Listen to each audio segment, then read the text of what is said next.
Welcome to Literary Journeys with River. Today we reach the end of the Witcher saga with The Lady of the Lake, the novel that closes Geralt, Yennefer, and Ciri's story through war, myth, and farewell.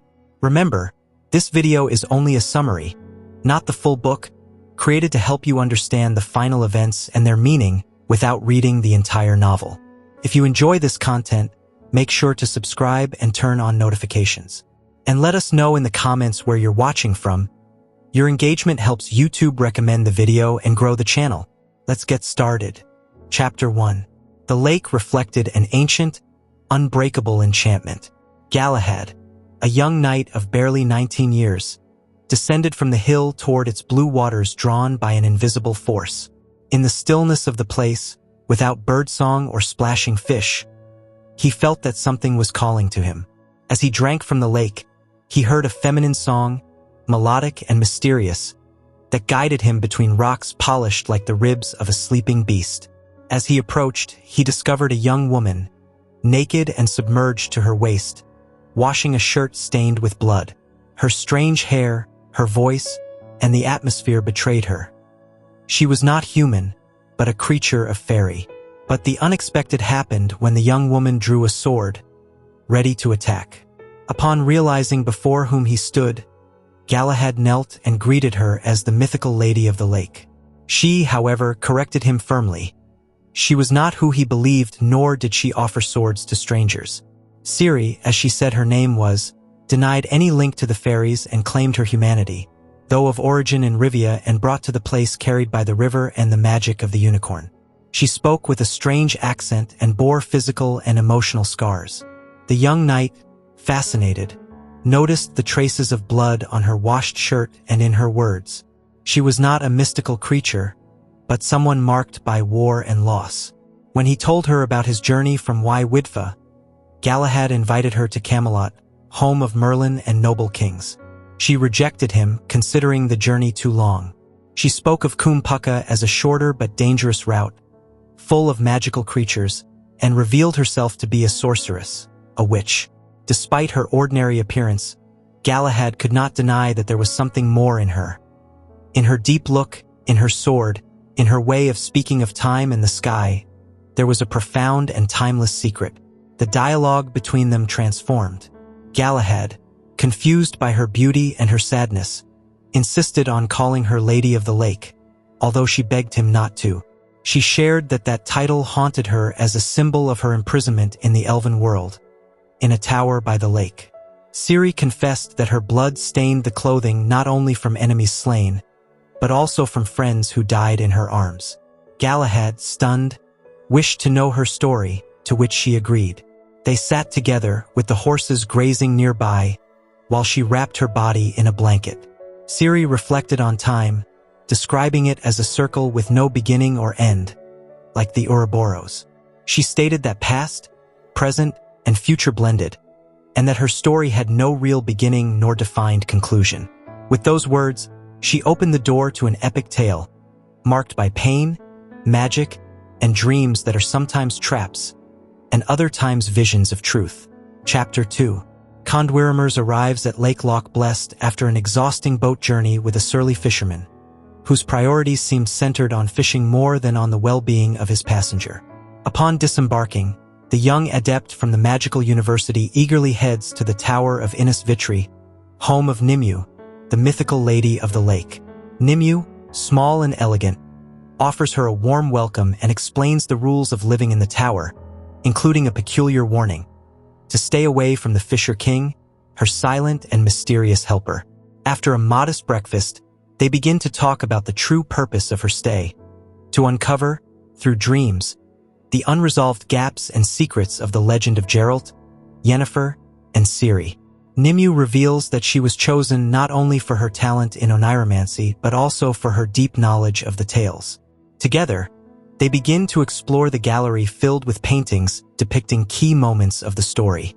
As they observe paintings with scenes from the legends, Condwyrmers demonstrates her ability to identify characters and events with precision. The conversation becomes more personal as both women reflect on the idealized versions of the stories and how, over the years, youthful enchantment with the legend gave way to critical analysis. Nimue shares her almost pathological obsession with the figure of Ciri, which became the core of her life and studies. She warns her apprentice that the same passion could consume her as well. Later, Condwyrmers experiences her first revealing dream, a scene between Emperor Imhir and Ciri's double, hinting at a false identity maintained for political reasons. The young dreamer also relives key moments of the legend like the Battle of Brenna and the Imperial audience at Loch Grim, where the ambiguity between reality and myth deepens.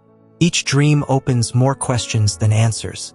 Over the following days on the island, Condwyrmer's routine fills with readings, conversations with Nimue, and increasingly vivid dreams. She dreams of Geralt's winter stay in Toussaint, in the company of a black-haired woman, confirming that the Witcher found something more than refuge during that time: love.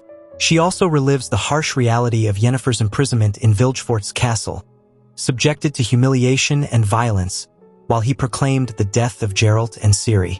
The fortress where the story supposedly ends appears again and again, but its location remains a mystery. Condwyrmers experiences dreams filled with sensory images, some so real they wake her with anguish. Nimue tasks her with discovering whether what she sees belongs to Stygia or Rhysrun, the two possible castles. Finally, in a vivid dream, the young woman follows the Witcher down a dark corridor, stepping into the threat. As she advances, she understands that the true end of the legend is not written in any book, but in what she is about to dream. Chapter 3. Geralt begins the chapter facing a Scoffin, a stealthy and aggressive creature that attacks from the shadows. Despite the danger, the Witcher defeats the monster with efficiency and humor, taking care not to damage its skin in order to claim a better reward. After the battle, he meets with Sir Reinhard de Boisfrains, who shows great interest in monetizing the creature, planning to sell it to taxidermists or in parts, especially its most valuable feathers. Their interaction reveals how Geralt, though weary and sarcastic, finds some relief in the routine of his profession. Reinhard, on his part, praises Geralt's improved mood since their first meeting in October, noticing how work seems to have restored some of his old calm. As they ride toward the village, they talk about prices, wines, and the absurdity of nightly formalities. Amid the snow and tranquility of Toussaint, Geralt begins to relax, though his worries and memories never fully leave him. At the castle of Beauclair, Geralt's group takes part in celebrations alongside the nobility, in an atmosphere filled with beauty, wine, and Yule rituals. Duchess Anna Henrietta's banquet is a mix of protocol and excess, where eccentric traditions, like stomping grapes with dandelion and fringilla, become erotic games disguised as local customs. Tension blends with the allure of the place. Milva, still injured, feels out of place. Angoulême struggles with etiquette. Regis watches with ironic detachment. The courtly environment is saturated with absurd formalities, such as oaths to herons, blunt knives due to past duchesses, and conversations that swing between the vulgar and the poetic. Though invited to stay, Geralt cannot fully relax. He senses that this enchanted paradise holds something artificial, like a spell that keeps everyone lulled, and increasingly, he too begins to fall under its sway. Fringilla Vigo, the sorceress of Toussaint, seduces Geralt both physically and intellectually. In a scene full of erotic symbolism and literary chaos, they make love atop piles of books in the palace library, among treatises on geometry, anatomy, and heraldry. Their relationship quickly evolves into passionate, recurring encounters that stretch over 2 intense months. Yet all is part of a larger deception. Fringilla is working for the Lodge of Sorceresses, reporting on Geralt. Meanwhile, the rest of the group begins to feel stagnant. Angoulême and Milva discuss how Toussaint, for all its beauty, is a disguised prison. The spell of the place is not only literal, but emotional. Geralt himself, upon seeing Dandelion settle as the Duchess's lover, realizes he is losing his way. In the end, it's clear, remaining in Toussaint is dangerous not because of monsters, but because of complacency. The mission to find Ciri cannot wait. Chapter 4. In the Pillar Hall of Montecalvo, the sorceresses of the lodge listen to Fringilla Vigo's detailed report about her emotional and magical manipulation of Geralt during his stay in Toussaint. Confident and proud, Fringilla describes how the Witcher fell completely under her influence. Vulnerable, surrendered, and seduced in both body and mind. But her account stirs tension among those present, especially Triss and Philippa, who regard her with a mix of contempt and envy. Meanwhile, Geralt continues hunting monsters, but begins to emotionally detach from the apparent comfort. In the castle kitchen, his companions, Milva, Angoulême, Regis, and Care, also reveal internal fractures. Milva rages over Baron Amadis's rejection, and Angoulême, jokingly, reveals her fear of being left behind. Fringilla, convinced she controls Geralt's fate, is unaware that he has already decided to leave, and that none of her charms will stop him. Fringilla discovers too late that Geralt has left after learning key information about Vilgefortz. The breakup takes place in the stables, where the sorceress tries to stop him with tears, pride, and desire. Though Geralt says goodbye with honest words, he reaffirms that his destiny is tied to Ciri and he cannot afford to stay. After a passionate farewell, Fringilla manages to extract the location of Vilgefortz's hideout, the castle Rhysrun in Nazaire. Believing she holds the advantage, she rushes to inform the lodge. Meanwhile, Geralt departs with his group toward the perilous mountain passes, leaving behind the luxury of Toussaint and his lover.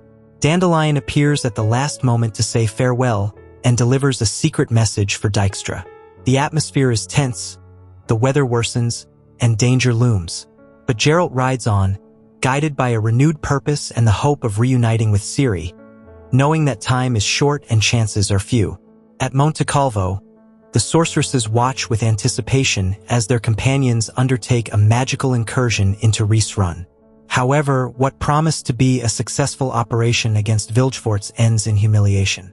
Sabrina Glevissig and Kira Metz report that the castle is completely abandoned, uninhabited for 50 years. The supposed hideout was a decoy, a trap devised by Geralt to mislead the lodge. The revelation strikes Fringilla hard, her mistake obvious under the silent stares of the other sorceresses. While they try to save face, they plan to erase all evidence of the failure. Philippa proposes destroying the castle and censoring any account of the matter to protect the group's reputation. Sile coldly remarks that all women have been betrayed by a man at some point. Fringilla, humiliated, realizes she has been used. Geralt, meanwhile, moves toward an uncertain destiny, while the lodge, caught in its own power games, faces the consequences of believing in a poorly told story. Chapter 5. Ciri rides through a luminous and deceptively peaceful landscape until she reaches the Elven Tower where she is held captive. Although she is allowed to ride, carry her sword, and speak with the elves, she clearly feels trapped, as every path leads her back to the same point, the tower by the lake. There, she meets Avalokach, a wise elf who poses as a host but is truly her jailer. He calls her Ziriel and claims she belongs to this world by virtue of her elven ancestor, Lara Dorren. Ciri, however, rejects this narrative and demands to return to her own world. She discovers that the elves intend for her to bear a child with King Oberyn, as part of some ancestral duty. Outraged and filled with rage, she decides to feign cooperation while searching for a chance to escape, even as the magical pressure of the place begins to fracture her rebellious spirit. Avalokach takes her to Tir Nalia, the majestic capital of the Ain-El. There, Ciri meets King Oberyn Mursatak, a being with a sorrowful gaze and cold manners whose presence deeply unsettles her. The elves attempt to seduce her with luxuries, banquets, and words laced with poetry and ambiguity, but Ciri remains steadfast, increasingly aware that it is all manipulation. Eredin, a warrior elf with a fangless smile, offers her a drug to help Oberyn perform the act and fulfill the biological mission imposed by their race. She refuses, but the attempts continue until Oberyn, under pressure and the effects of the drug, dies in a night of failure. Ciri, humiliated, feels used and betrayed. That same night, the Warraquax, the unicorn she saved in the desert, appears and reveals the truth. The Ain-El massacred the original humans of the world they now inhabit. With the help of the unicorns, Ciri realizes she must flee, as her power is coveted by all. As a storm approaches, Ciri puts her escape plan into action. She flees down the Isnad River in an enchanted boat, but Eredin intercepts her and tries to stop her. After a sword duel in complete darkness, Ciri wounds him and manages to continue her journey. Guided by Iwaraquax, she crosses the forest and leaps between worlds. She appears in a place that resembles her own world, under a familiar sky, but the unicorn reveals she has not yet reached the right time or place. Together they ride toward an uncertain future. In a hidden cemetery, Ciri witnesses the evidence of the elven genocide, with human remains scattered as testimony to a brutal conquest. Iwaraquax offers her unconditional support and reminds her that she is the Lady of the Worlds. In an act of faith, Ciri gathers her power, leaps between dimensions, and awakens in an unfamiliar place, knowing her journey is not over. Destiny is calling, and there is no turning back. Chapter 6. Jar walks alone, disillusioned with humanity after being rejected by hostile villagers during his journey to Vizima. The sight of a red comet in the sky troubles him. He knows many see it as an omen of disaster. Upon reaching a ruined bridge, a group of young men corners him with the intent to rob him, but he is saved by Melfi, an old companion from the Temple of Melitel. Melfi brings him into a group of recruits heading to war, including the unsettling Pike. Though invited to join, Jar mistrusts their intentions.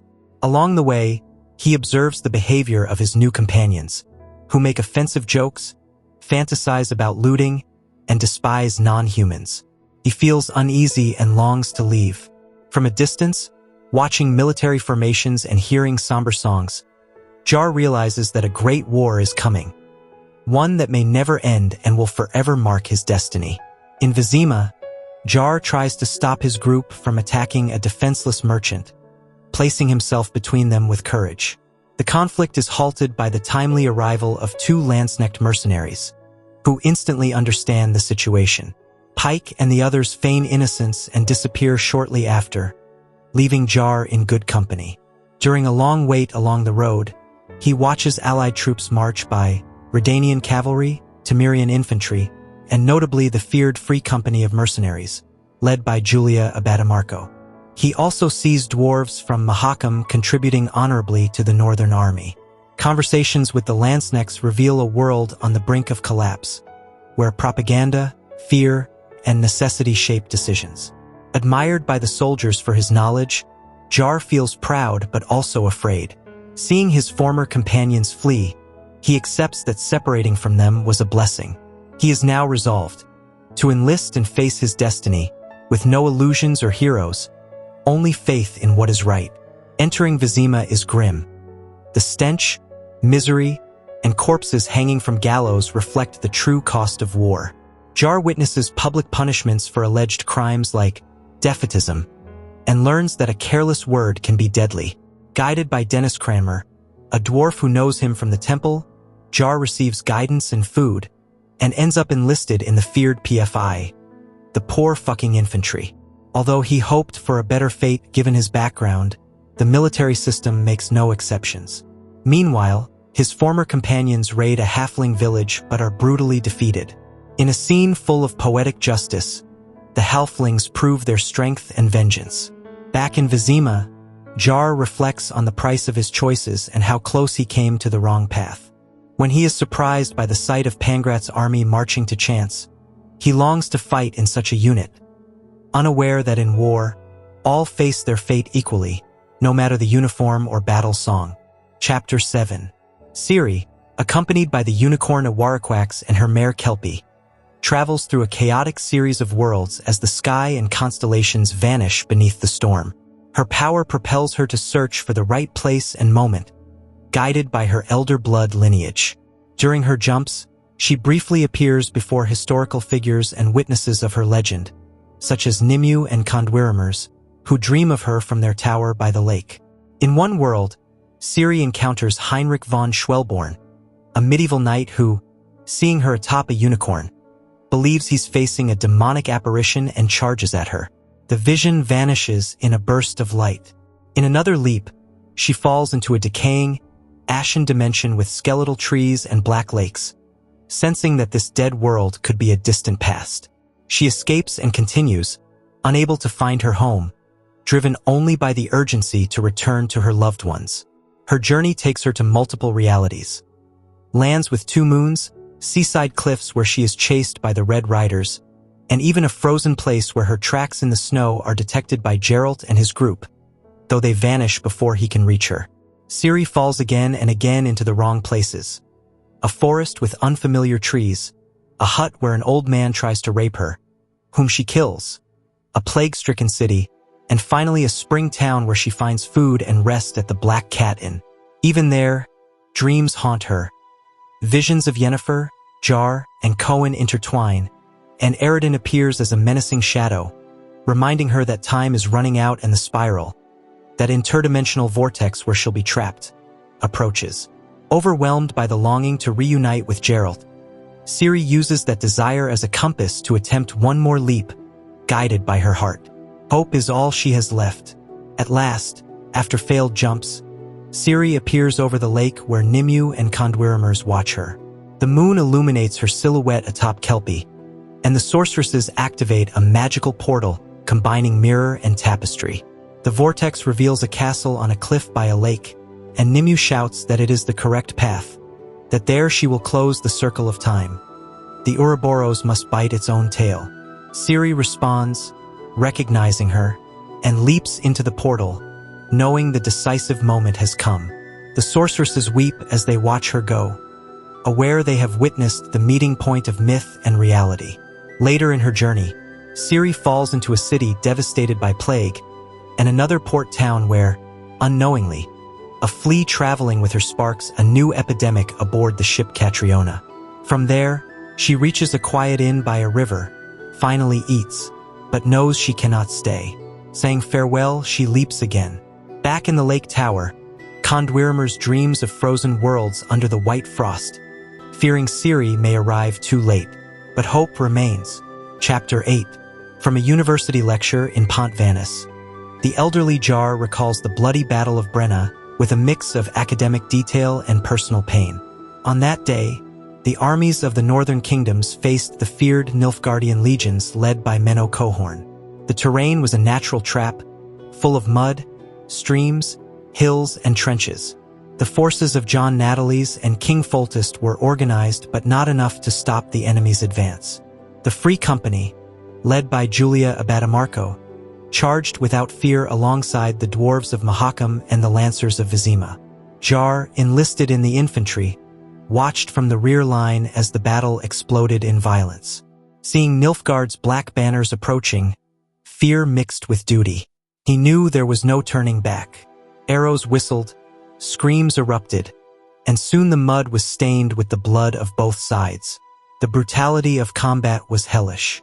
In the makeshift field hospitals, the halfling Rusty and his team, including Shunny, Marty Sodergren, and Iola, fought to save lives under inhuman conditions. The tents smelled of iron, sweat, and decay. Blood flowed uncontrollably.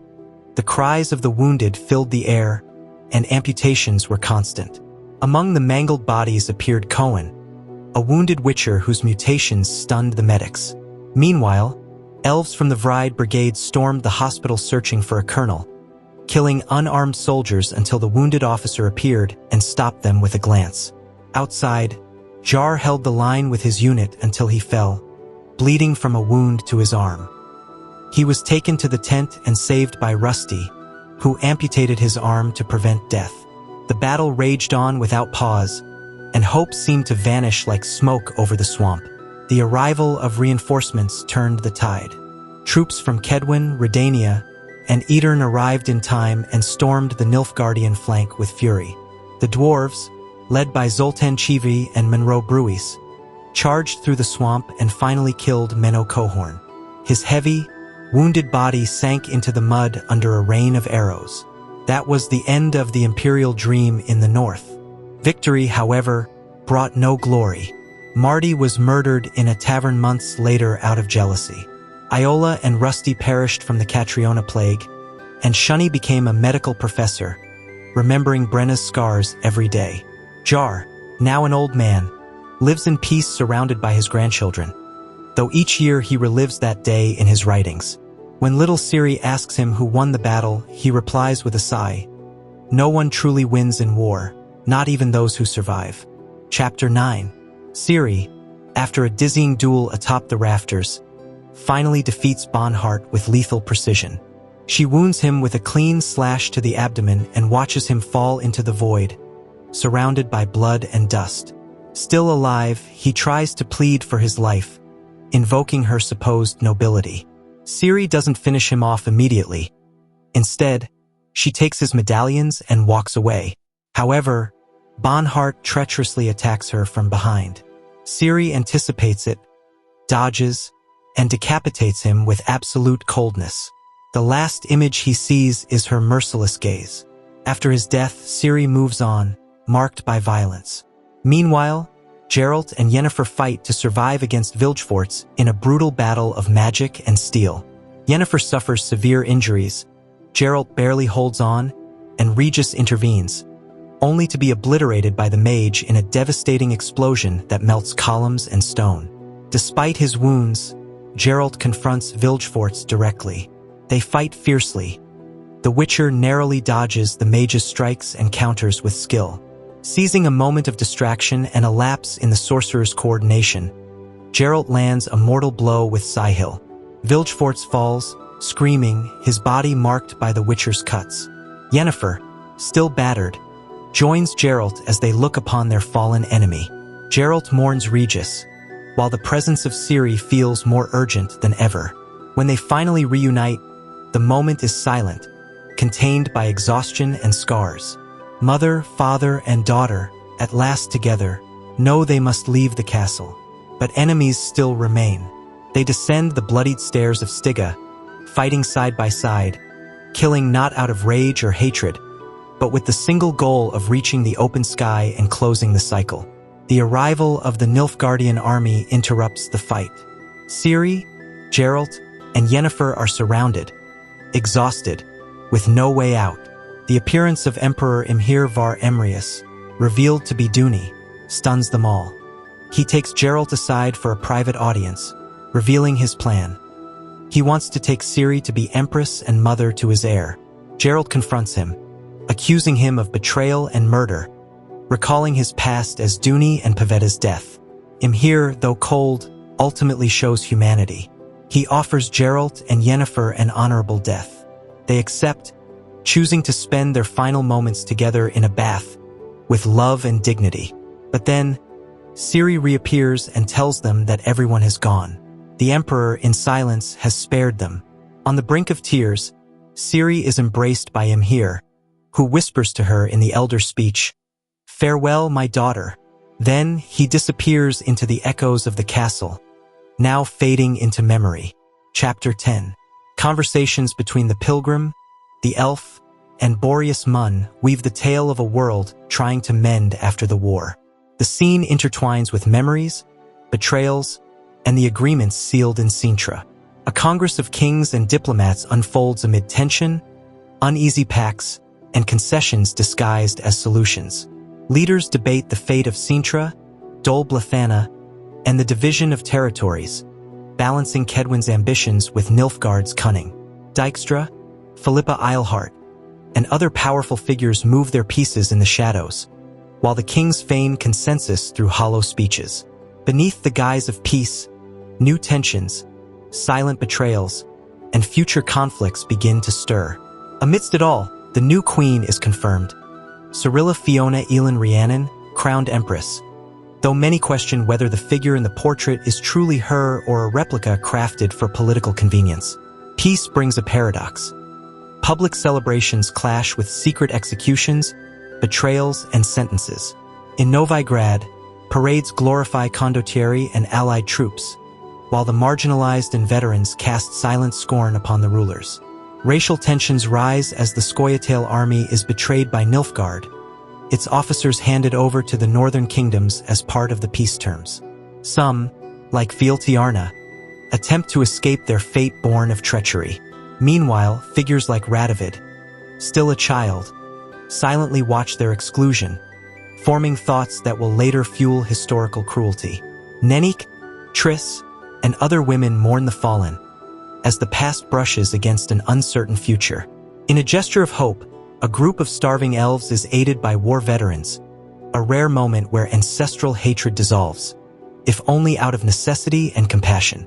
The story ends with echoes of revenge, conspiracies, and signs that the supposed peace is merely an illusory pause. Dijkstra, now expendable to the powerful, is forced to vanish, and the manuscript that recorded his secrets is lost forever. Emperor Imhir Ver Emrius, who marries a false Cirilla, closes the cycle of manipulation, power, and masks with unsettling ambiguity. Meanwhile, symbols of endings and beginnings unfold. The death of an infected cat heralds the spread of a new plague, as if the world itself retaliates against the false order. At the fireside, the three travelers forge an unlikely alliance. Sigi Reuven, the elf Isengrim, and the tracker Boreas Mun choose to walk together, leaving the past behind. In this new era where truths are bought and justice negotiated, all that remains is to move forward. Something ends, something begins. Thus burns the last fire of Elskerdeg, a spark of hope amid the ashes. Chapter 11. Geralt, Yennefer, and Ciri ride swiftly along rural paths, leaving behind a trail of awe and legend. In the village of Jealousy, Ciri seeks the graves of her former companions, the rats, murdered by Bonhart. Guided by a local beggar, they reach the cemetery where a mass grave marks the youth's resting place. Ciri kneels, moved, grateful for the burial provided by Nickler and the widow Gulu, both now deceased. With solemnity, she refuses the name Faka and reaffirms her identity as Cirilla. Later in Claremont, a theater burns while villagers watch helplessly. Amid the chaos, Geralt asks Ciri where she will go next. She shares her plan to right past wrongs. Erect a worthy statue in Unicorn, bury a fallen man in the Perplut swamps, and redeem herself with the family of a murdered innkeeper in Dun Dare. Yennefer and Geralt, understanding her pain, choose to support her in this final journey. Stories of the three riders spread as legend, blending with rumors of the wild hunt. Meanwhile, Dandelion is sentenced to death in Toussaint, accused of numerous offenses. On the scaffold, he refuses to forgive his executioner, creating a farcical scene until a royal emissary halts the execution with a pardon from Duchess Anna Henrietta. Though spared, he is publicly humiliated and exiled. Geralt and Ciri rescue him in the midst of the crowd and flee the city. Before crossing the border, a messenger returns Dandelion's belongings, but not his memoirs. He decides to rewrite them. Their journey continues through a landscape scarred by war, where they encounter Nilfgaardian refugees expelled by northern armies. Geralt watches in silence. That night, he dreams of Ciri and Yennefer in Monte Calvo. Upon waking, his fear is confirmed. Yennefer must leave with the lodge, leaving Ciri in his care until their planned reunion in Rivia. Ciri arrives at the castle of Monte Calvo, where she is received by the sorceresses of the lodge. The meeting begins with tension. They offer her a privileged position as mother of Prince Tancred's heir in the name of political balance. She does not passively accept. Ciri asserts her right to choose, reaffirms her bond with Yennefer as her mother, and demands respect. She confronts the stern gaze of Sile de Tancarville and the cold logic of Philippa Eilhart, who finally calls for a vote. The majority approve Ciri's request to travel to Rivia to say farewell to Geralt. Philippa, after personal reflection, yields to the realization that destiny, embodied in Ciri, cannot be manipulated without consequence. Ciri declares she will return to Monte Calvo only if free to choose her path. The decision is sealed. As she departs, Yennefer calls her daughter, and together they set out for the promised reunion. Far away, Geralt awakens to an eagle's cry, sensing her approach. The tale ends like a fairy tale, with a wedding, mead, and wine, but also with a farewell. Chapter 12. Geralt, Yennefer, and Dandelion arrive in Rivia on the 6th day after the new moon of June. The city appears calm, but tension hangs in the air. At the inn, the Cock and the Bull, they reunite with Yarpen Zygrin and Zoltan Chivi. In the tavern Wersing, amidst jokes, snails, and vodka, the dwarves discuss politics, progress, and the war's aftermath. Geralt, weary, returns his sword Sihil and declares he is leaving the Witcher's path. No one believes him. In philosophical dialogue, the group reflects on good, evil, and the eternal need for Witchers. Outside, unnoticed, hatred spreads. Within minutes, a pogrom erupts. Geralt defends non-humans, fighting without killing, but is wounded by a young traitor. Chaos consumes the city, and something ends. The revolt engulfs Rivia. Yennefer and Triss arrive with Ciri, who has a bloody vision foreseeing Geralt's death. The two sorceresses push through the carnage. Triss unleashes the legendary hailstorm, halting the massacre and allowing soldiers to regain control. On the lake shore, Ciri finds Geralt dying. Yennefer tries to save him with magic but fails. Triss admits her power is spent. Ciri, feeling the weight of guilt, is then met by Iwaraquax the unicorn. She channels her forgotten power through the unicorn's horn and touches the Witcher with pure light, halting death. The group gathers in silence. From the mist, a boat emerges. Guided by visions of their beloved dead, they place Geralt and Yennefer aboard. Ciri joins them. Triss tries to follow, but Ciri gently says goodbye. The boat vanishes into the fog, and something begins. Geralt awakens in an unfamiliar place, among trees and apple orchards, beside Yennefer. Both are alive.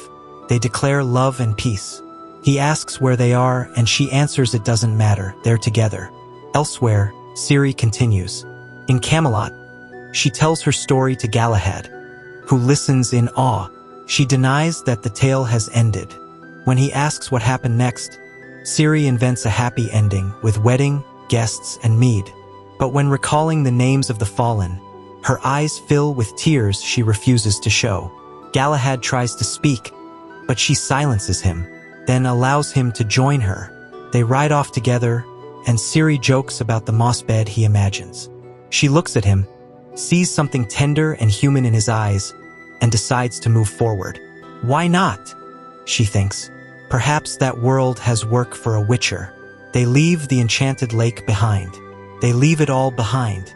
The rest lies ahead, and the circle at last closes. This brings us to the end of The Lady of the Lake, a conclusion that leaves certainty behind and invites interpretation. Thank you for joining this literary journey. If you found the summary helpful, don't forget to subscribe, like, and share it with someone who wants to understand the true ending of the Witcher saga. Now tell us in the comments, do you believe Geralt and Yennefer survived? Or does the legend matter more than the truth?